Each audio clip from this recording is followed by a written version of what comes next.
আজকে যে আমরা টপিকটা নিয়ে আলোচনা করতে যাচ্ছি সেটা হলো একজন গর্ভাবস্থা বা প্রেগন্যান্সি মা প্রথম 3 মাস কি করবেন আর কি করবেন না।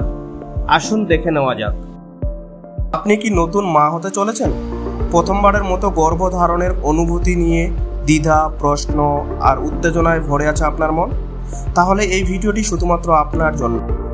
গর্ভাবস্থার বা প্রেগন্যান্সি শুরুর টাইমে আপনার জীবনে কি পরিবর্তন আসতে পারে। গর্ভাবস্থার প্রথম 3 মাস একজন নারীর জন্য খুবই গুরুত্বপূর্ণ। এই সময়ে আপনাদের শরীরে হরমোনের অনেক পরিবর্তন দেখা দিতে পারে। এই টাইমে ক্লান্তি, বমিভাব, খাবারে অরুচি, মেজাজ পরিবর্তন অনেক কিছুই হতে পারে। এগুলো নিয়ে কোনো রকম দুশ্চিন্তা করবেন না, এগুলোই সব কিছু আপনাদের স্বাভাবিক। প্রেগন্যান্সি টাইমে কি খেতে হবে?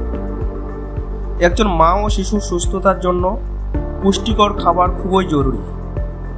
তাই আপনাদের এই সময়ে বেশি পরিমাণে শাকসবজি, ভেজিটেবলস খেতে হবে, ফলমূল বেশি পরিমাণে খেতে হবে, প্রোটিন জাতীয় খাবার যেরকম ডাল, ডিম, মাংস খেতে পারেন, দুগ্ধ ও দুগ্ধজাত খাবার, ফলিক অ্যাসিড, আয়রন ও ক্যালসিয়াম সাপ্লিমেন্ট।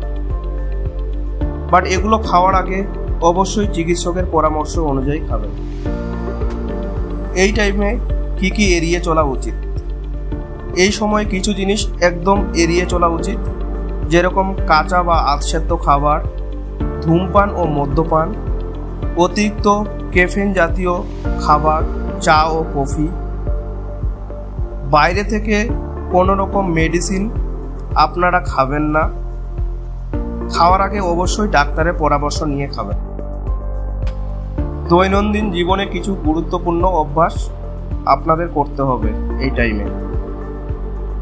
হালকা ব্যায়াম বা হাঁটাচলা করুন, পর্যাপ্ত পরিমাণে ঘুমান, মাঝে মাঝে বিশ্রাম নিন, স্ট্রেস কমানোর জন্য মেডিটেশন করতে পারেন, প্রেগন্যান্সি সংক্রান্ত বই পড়ুন ও পজিটিভ চিন্তা ভাবনা করুন। প্রেগন্যান্সির টাইমে কখন ডাক্তার দেখাবেন। নিয়মিত আপনাকে প্রেগন্যান্সি চেক আপ করাতে হবে। যদি বেশি পরিমাণে রক্তপাত হয়, যদি তীব্র পেট ব্যথা হয় বা উচ্চ জ্বর হয়, তাহলে দেরি না করে চিকিৎসকের সঙ্গে তাড়াতাড়ি যোগাযোগ করবেন। পর শেষে আমি বলতে চাই, একজন প্রেগন্যান্সি মহিলার এই প্রথম 3 মাস হলো ভিত গড়ার সময়। তাই নিজেকে যত্ন নিন, খুশি থাকুন, ভালো থাকুন আর মেডিট্রেকের সঙ্গে যুক্ত থাকুন।